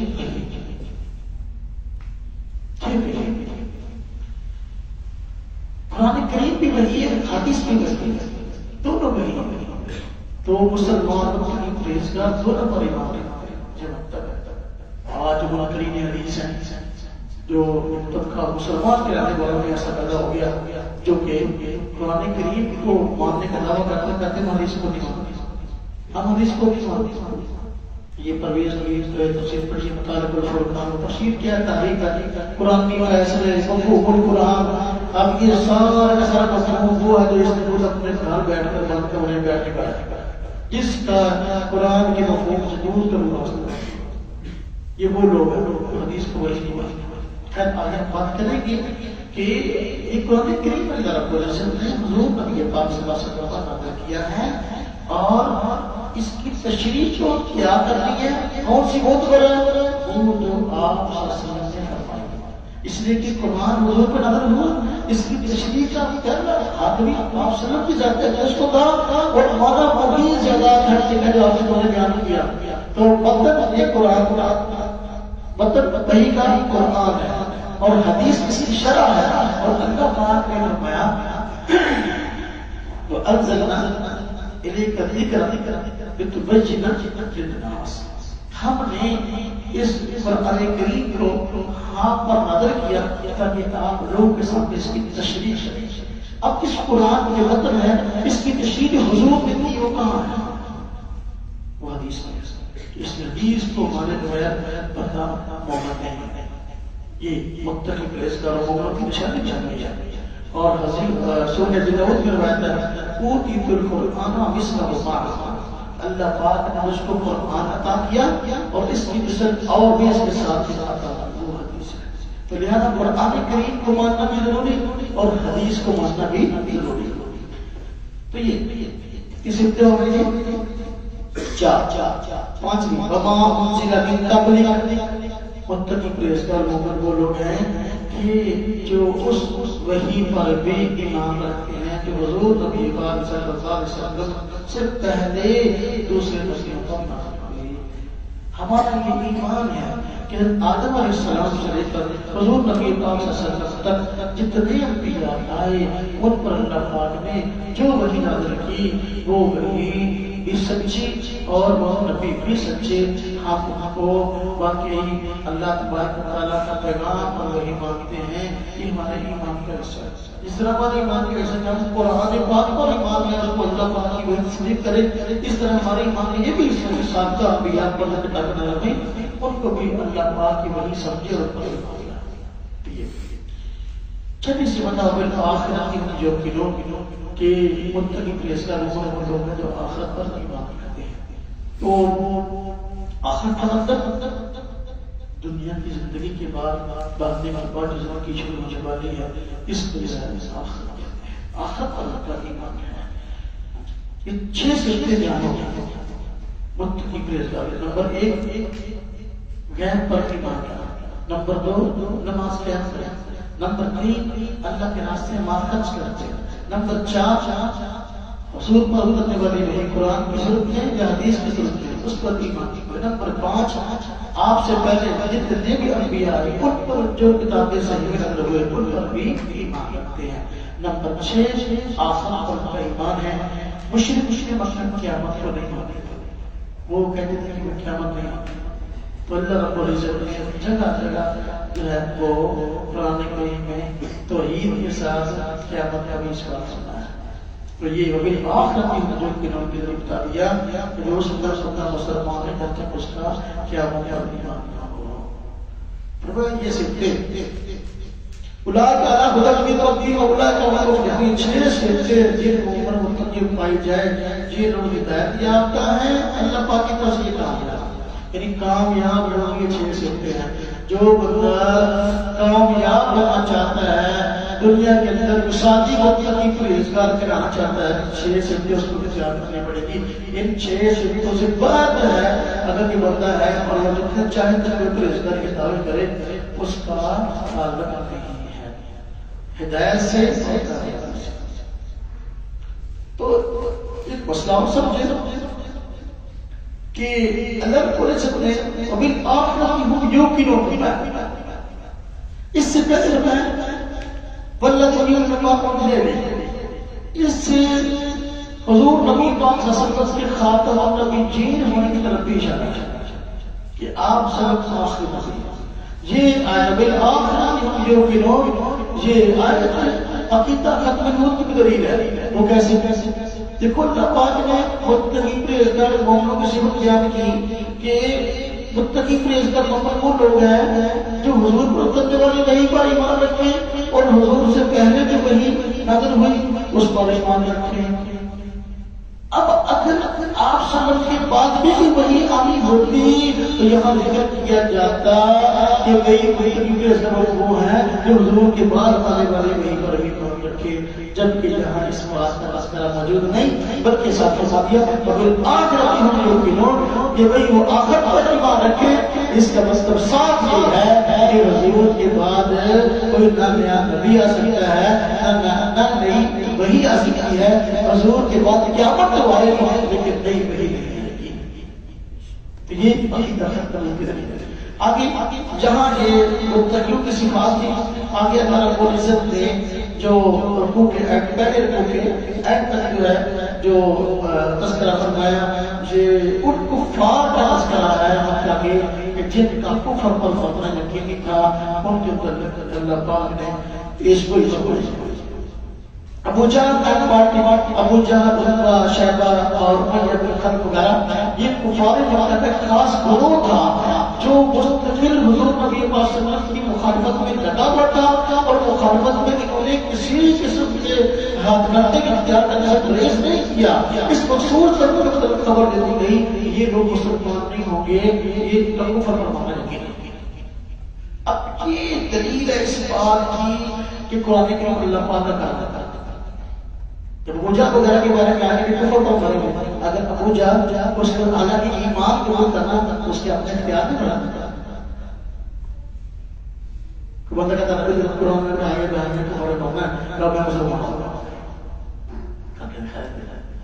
نو قرآن جو خبر دیتی ایسے ایسا حالانکہ بندہ میں اختیار رکھتا ایمان اور کفر بندہ اپنے اختیار سے استعمال اپنے اختیار سے جو ہے وہ اختیار کرتا ہے، یعنی کہ اس میں اس کو دخل ہوتا ہے اپنے اختیار، لیکن دیکھیں قرآن نے بتا دیا ایسے ہی ہوا۔ فرمائیں کہ الذین کفروا سواء علیہم، یہ جو لوگ ہیں کافر کی جماعت ہے مخصوص ابو جہل پارٹی، فرمایا کہ ان کو معذب کرنا نہ کرنا برابر ہے، یہ لوگ کفر پر مریں گے۔ ختم اللہ علی قلوبہم وعلی سمعہم، فرمایا کہ اللہ پاک نے ان کے دلوں پر مہر لگا دیا، ان کے کان پر مہر لگا دیا، اور ان کی آنکھوں پر پردہ پڑا ہوا ہے۔ یہ مہر کا کیا مطلب ہوتا ہے؟ اللہ پاک اس کو اس لفظ کو استعمال فرماتے ہیں قرآن کریم میں، تو یہ مہر کا لفظ ہمارے یہاں بھی استعمال ہوتا ہے، کہتے ہیں مہر لگی ہے، یعنی جس بندے کے مطلب میں ہدایت نہ ہو اس کے لیے لفظ استعمال ہوتا ہے۔ یہ مہر لگنا اصل میں کسی معاملے میں ایک آخری مرحلہ ہوتا ہے، سمجھے گا؟ یہ کیا ہوتا ہے؟ آخری مرحلہ ہوتا ہے مہر لگنا کسی بھی معاملے کی تقدیر میں۔ ہم دیکھتے ہیں دنیا داری میں ہم کوئی لین دین کے معاملات کرتے ہیں، ہم یا کوئی پراپرٹی خریدتے ہیں، یہ وہ اس میں جو ہے نا اور بھی لین دین کرتے ہیں، تو جو لکھن پڑھت والے خاص طور پہ ہوتے ہیں اس میں جب وہ معاملہ پورا ہوتا ہے تو بعد میں اس میں پہنچ سکتی ہے، یا اس کا یا پلاٹ خریدا تو بعد جو ہے وہ کیا ہوتا ہے اس کے سائڈ سے اس کا وہ لگتی ہے اس کام سے اس کا تعلق کا وہ لگتی ہے۔ تو اب اس طرح داخلے میں بھی نظام ہے، آج کل نظام اگرچہ کم ہو گیا لیکن پھر بھی جو ہے وہ خط لکھنے والا لکھتا ہے، لکھنے کے بعد لفافے میں ڈالتا ہے، پھر اس کو پاس کرتا ہے، ایڈریس لکھتا ہے، لیٹر باکس میں ڈال دیتا ہے، لیٹر باکس میں اس کو نکالتے ہیں لیٹر باکس سے، اور پھر آگے جس کی طرف لکھا گیا نا اس سے پہلے اس پر ووٹ لگا۔ اب یہاں پر دیکھا ہو کہ گموٹ کے ساتھ تین نمبروں والا کا بند کیا تھا نا، اس کے ترجمان میں ووٹ لگا، یہ آخری بات ہے، یہ ووٹ لگنا آخری والا اس بات سے نہیں رکھتی کہ اب یہ معاملہ مکمل ہو گیا، اب یہ خط وہاں پہنچ کے دیکھا جس کی طرف دیکھا دیا، ہم جڑے بندے نے خط لکھا ہوا وہ آج میں کہ مجھے دیکھو جی وہ خط لکھا سی نا جہاں ملنا کوئی پہنچا نہیں کہ چھوٹی سی پرچی جو ہے میں لکھ کے اور پیچھے سے پڑھ لیا کہ میں نے لفافہ دیا جو لکھا گیا سب لکھا گیا، جو ڈالنا تھا آپ نے ڈال دیا، اب اس کو خط نہیں لکھ جائے گا تو چھوٹی سی پرچی اور چھپا لے، یہ چیز ہے جو اندر والی چیز ہے وہ باہر نہیں آ سکتی، باہر سے پرچی لکھ کر بندہ اندر نہیں لا سکتا، اب یہ وقت گرے تک پہنچ کے رہے گی۔ جو ووٹ لگنا ہوتا ہے یہ آخری مرحلہ ہوتا ہے، تو جب بچہ بنا کرتا ہے تو دل پر سیاہ مسئلہ لگتا ہے، پھر کرتا ہے حتیٰ کہ دل سے آ جاتا ہے۔ پھر بھی توبہ نہ کرے، پھر بھی گناہوں پر اڑا رہے تو پھر دل کے سامنے لگتا ہے، پھر بھی اڑا رہے تو پھر آگے مہر لگ جاتی ہے۔ مہر لگنے کا مطلب ہے کہ ہدایت کبھی اس کے دل میں داخل ہو نہیں سکتی اور کفر اس کے دل سے کبھی نکل نہیں سکتی۔ یہ مطلب ہے ختم اللہ تبارک و تعالی ان کے دلوں پر اللہ پاک نے بول دیا۔ حضور نبی پاک صلی اللہ علیہ وسلم خاتم النبیین، تو آپ کیا سکت سے ہے وہ نبیوں کی مہر ہے۔ یہ کیا ہے کہ وہ جو سلسلہ آدم علیہ السلام سے نبیوں کا شروع ہوا تھا تو حضور نبی پاک صلی اللہ علیہ وسلم اس کی تکمیل ہو گئی۔ اب وہ اللہ کی یاد سے اللہ کے تشریف لانے سے آپ کون ہے؟ اب کسی نبی کو نبیوں کی لسٹ میں اور داخل کیا نہیں جا سکتا، اور جو نبیوں کے سامنے انبیاء شامل ہے کسی ایک کو نکالا نہیں جا سکتا۔ یہ خادم کا عمل تو باہر گیا تو مشرک نے مطلب جن کا کفر پر مرنا یقین تھا اور ان کے اندر یہ جو حیات تھی، اور یہاں ہم کی بات ختم کرتے ہیں۔ ابھی 15 منٹ کا وقت ہو جائے گا، 10 بجے انشاءاللہ شروع کریں گے۔ کسی دن انشاءاللہ کرنا کر لیتے ہیں۔